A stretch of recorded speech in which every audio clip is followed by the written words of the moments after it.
شبکه تیمور میدیا تقدیم میکند.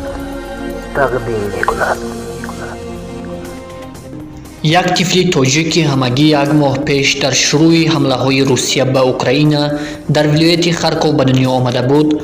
در پی سرسانی خانواده و بیماری ورم شوش درگذشته است. صحیفه اپراتیونی سو در تلگرام نوشت که طفل را روز 4 مارس در لووو دفن کردند. مقامات تاجیکستان مرگ امیر را در اوکراین تصدیق کرده گفتند او 43 روز داشت. دولتعلی نظریزاده سفیر تاجیکستان در اوکراین روز 5 مارس به رادیو آزادی گفته است پدر خانواده سعدالله اسلاموف شهروند تاجیکستان بوده، همسرش از اوکراین است. آنها اساساً در خارکوف کار و زندگی میکردند. به آغاز درگیری ها در تهخانه ها بودند و آنجا شوش کودک را سرما داده است. سپس به لووو رفتند تا اینکه در راه به کشورهای همسایه گذرند. طفل از پنومونیا درگذشت، گفت نظریزاده.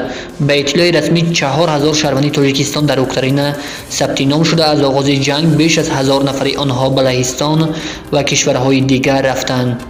معلوم نیست مقامات آنها را کی و چگونه به کشور می‌آورد. تا این دم ازبکستان و قزاقستان صدها شهروند خود را با هواپیماها از لهستان برگردانیده است.